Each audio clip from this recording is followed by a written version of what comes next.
We hold these truths to be self-evident, that all men are created equal, that they are endowed by their Creator with certain inalienable rights, that among these are life, liberty, and the pursuit of happiness.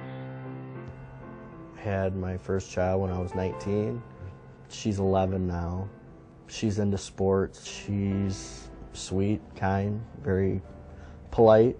And Rockford's a great place to live because the people in the community are really kind to each other.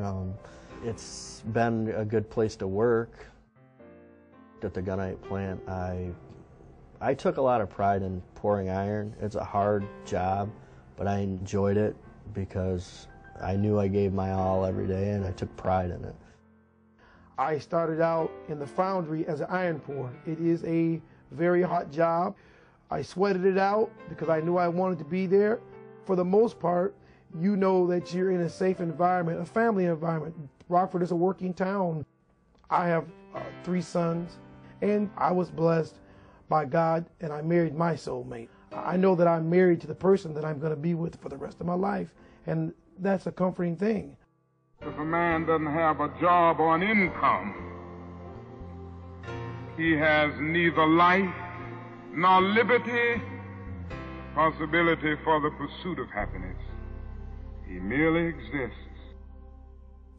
KKR years ago came in, bought Ackroyd, and basically raped the company.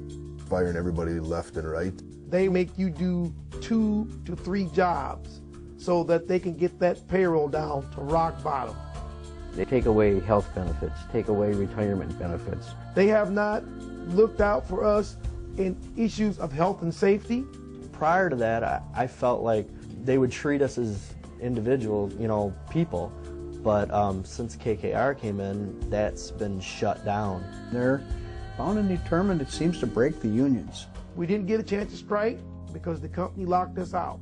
They care about one thing and one thing only, and that's the almighty dollar. We have to sit there the first 2.5 years, get beat up because we didn't know too much about KKR.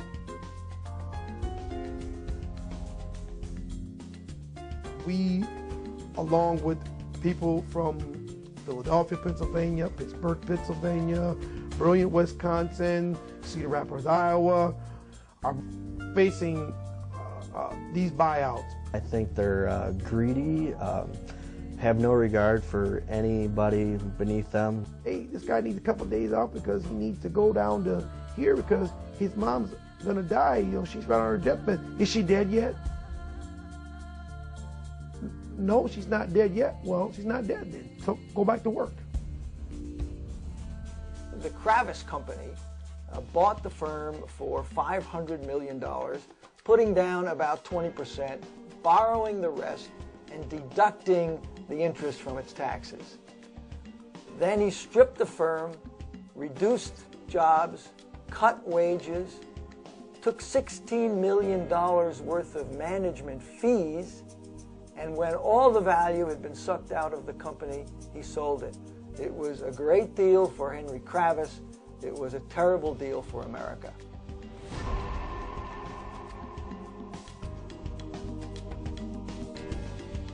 The people on the top, like Henry Kravis, he wants 2 classes in America.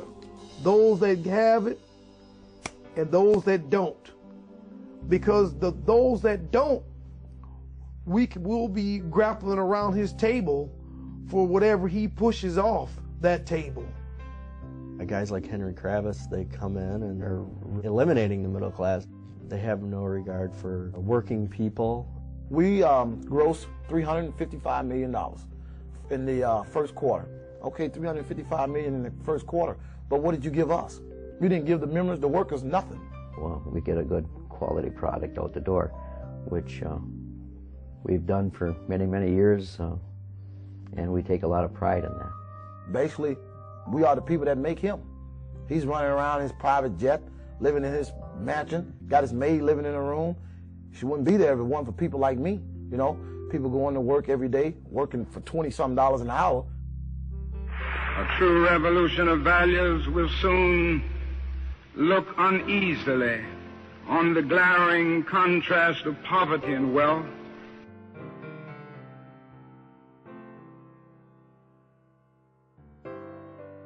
I hope Henry is enjoying his $51,000 an hour that he made. If I was working a 40-hour week, I wouldn't make that in a year. $51,000 an hour, and I'm making 20-something an hour, you know, and I'm making too much money for what I do. And I'm happy with what I make. I'm not complaining about what I make, but it's outrageous what they make, and they try to shaft us for more. Now the kicker in all of this is that Henry Kravis, who made that year about $50,000 an hour, paid less as a share of his income in taxes than the typical American worker. It makes common sense for us not to give tax deductions for people who are buying these firms, stripping them, and flipping them.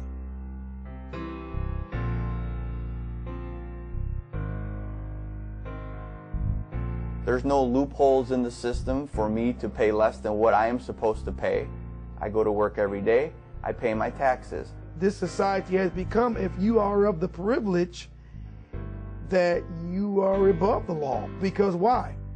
You stand near and dear to the people who are making the law. This corporate greed that is killing the American workers needs to stop right now. I still have a dream. It is a dream deeply rooted in the American dream. Right now, my dream is being able to retire with decent benefits, which years ago I'd say is feasible. My dream is just to provide for my family, the immediate dreams, provide for my family, send my daughter to college. Those are my hopes and dreams for my boys, to make sure that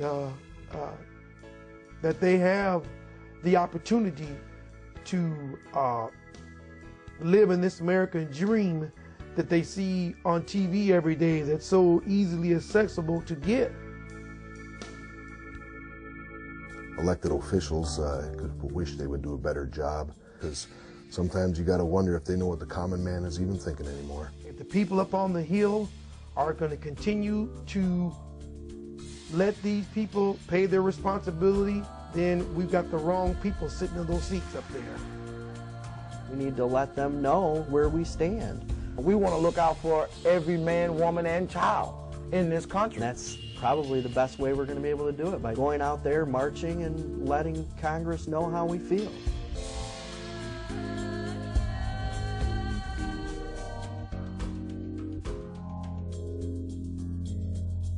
This is America's opportunity to help bridge the gulf between the haves and the have-nots.